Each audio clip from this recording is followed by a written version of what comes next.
안녕하세요. 아파트 큐레이터 시크릿 브라더입니다. 내년에 규제가 풀릴 거라고 기대하시는 분들이 생각보다 많더라고요. 그런데 저는 정부를 절대 믿으면 안 된다라고 생각을 합니다.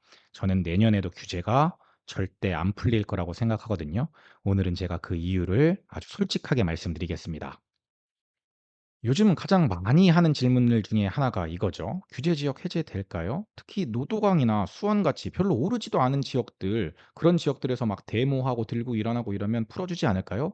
조금 있으면 이제 선거도 하는데 그 지역 자치장들이 가만히 있을까요? 이제 풀어주지 않을까요? 라는 생각을 하시는 분들이 있고, 그러면서도 지금 LTV랑 DSR 제한 걸어 가지고 서민들이 집을 못 사는데 이게 표심에 영향을 주니까 대출 규제를 완화할 수도 있지 않을까요? 점점 양극화가 심해지기 때문에 대출 규제를 계속하는 게 위에 정치선에서도 좀 부담스럽지 않을까요? 그리고 토지거래 허가구역 자체가 재산권 침해 논란이 계속되고 있는데 토지거래 허가구역은 진짜 풀어줘야 되는 거 아닌가요?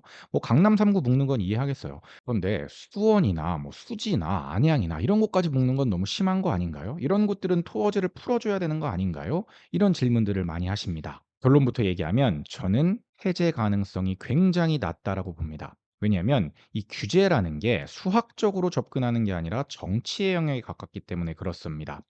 물론 가격이나 거래량, 물가 이런 정량 지표들로도 규제를 하지만 이 규제는 정치의 영역에 가깝습니다. 이 수학적인 것보다 정치 쪽으로 더 무게가 쏠린다는 거고, 이 부동산 규제라는 것은 정책 신뢰도가 핵심입니다. 그러니까 이랬다 저랬다 하면 안 된다라는 건데, 만약에 섣불리 풀었다가 가격이 다시 급등해 가지고 다시 묶는 상황이 발생한다면 이 정책의 신뢰도 자체가 붕괴되는 것이고, 이재명 정부가 들어온 지 얼마 안 됐는데 이 정책 신뢰도가 한번 무너지기 시작하면 이재명 정부의 지지도에 영향을 주기 때문에 절대 그런 결정을 쉽게 하기가 어렵다라는 것이죠. 그래서 저는 이렇게 생각하는 겁니다. 정책이 스스로를 부정하면 시장의 신뢰는 무너지게 돼 있다. 근데 과연 이런 선택을 정치권에서 할 수 있을까라고 생각하는 거죠.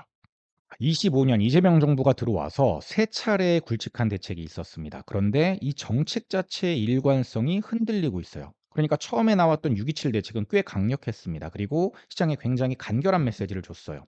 주담대 한도 규제하고 강력한 규제를 하겠다라면서 6.27 규제가 나왔는데, 바로 9.7 대책에서 시장이 잡히지 않자 조금 완화책을 놉니다. 물론 공급 대책이긴 하지만 여기에 LTV 완화 시그널을 살짝 내비치면서 뭐야, 규제를 완화해 주는 건가? 라는 걸로 약간 방향성이 약간 틀어지는 듯 했어요.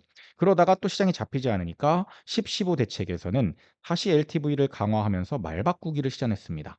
이렇게 잦은 정책의 변경, 뭔가 방향성에 자꾸 변경을 주려고 한다면 기존 대책의 효과마저 무력화시키는 악영향을 준다라는 것이죠. 이미 서울시는 규제 해제의 트라우마를 갖고 있습니다.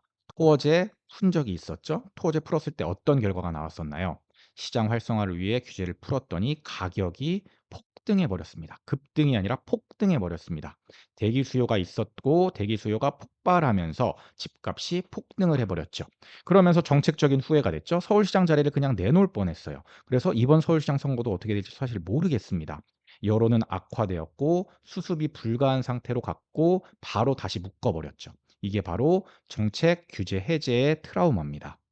사람들의 심리는 굉장히 무섭습니다. 이 수요라는 게 굉장히 무서운데, 규제가 풀리는 순간 시장은 지금이 마지막 기회라고 인식을 할 거고, 기존에 대기하고 있었던 수요, 그리고 규제로 못 샀던 수요들이 시장에 여전히 남아 있는 상태에서 이렇게 계속 달려 나오는 겁니다. 그러면서 이번엔 진짜다. 이번엔 무조건 사야 돼. 라면서 추격 매수에 동참하는 거죠. 이 모든 수요가 26년에 동시에 시장에 진입한다면 26년 부동산 시장은 어떻게 될까요? 안 봐도 굉장히 무섭겠죠. 이런 상황에서 과연 규제를 푼 다음에 다시 묶는 것 자체를 할 수 있을까? 규제 해제를 했을 때 어떤 후폭풍이 올지 이미 봤고 앞으로 그 후폭풍이 너무나 눈에 선명하게 그려지는데, 그런 상황에서 섣부르게 규제를 해제할 수 있을까? 저는 불가능하다라고 생각합니다.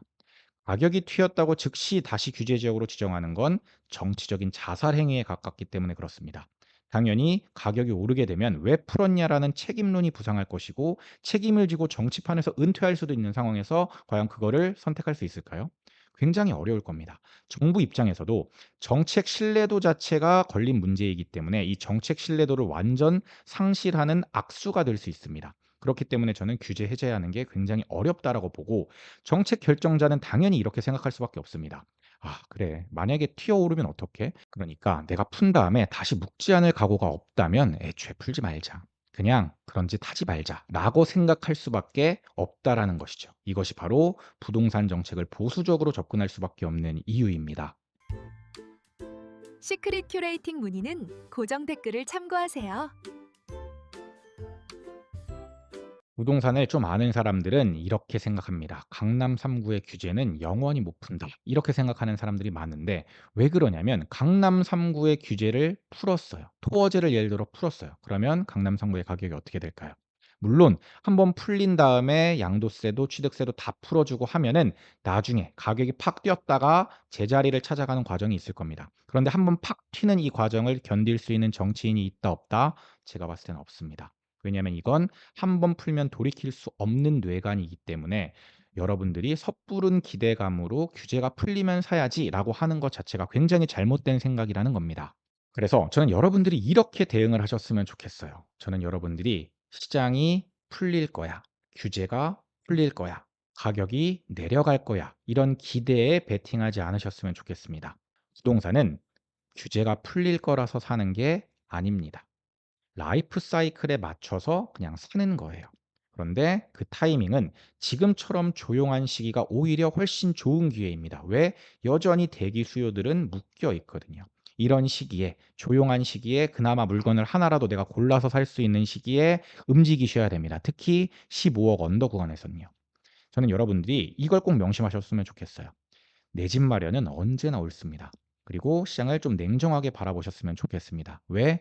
26년에는 전세와 월세가 지금보다 훨씬 높은 수준으로 오를 게 너무나 명확하게 보입니다. 이런 상황에서 내가 내 집 마련을 할 수 있음에도 불구하고 떨어질 거라는 기대감, 규제가 풀릴 거라는 기대감으로 지금 그냥 대기하고 있는 거라면, 조금 더 지켜보자고 관망하고 있는 거라면 그건 잘못될 확률이 높다라는 겁니다. 그러니까 내 집 마련은 언제나 옳다는 생각을 가지고 시장을 냉정하게 바라보면서 지금처럼 조용한 시기에 여러분들이 살 수 있는 가격대의 아파트를 사셨으면 좋겠습니다. 자, 오늘은 내년에도 규제가 풀리지 않는 이유에 대해서 설명을 드렸고, 정부를 믿고 있으면 안 되는 이유에 대해서도 설명을 드렸습니다. 저는 여러분들이 이 영상을 보고 현명한 의사결정을 하시길 응원하겠습니다. 1대1 부동산 상담이죠. 시크릿 큐레이팅 문의는 고정 댓글 참고해 주시고요. 오늘 영상이 도움이 되셨다면 구독, 좋아요, 알림 설정까지 부탁드리겠습니다. 지금까지 아파트 큐레이터 시크릿 브라더였습니다. 감사합니다.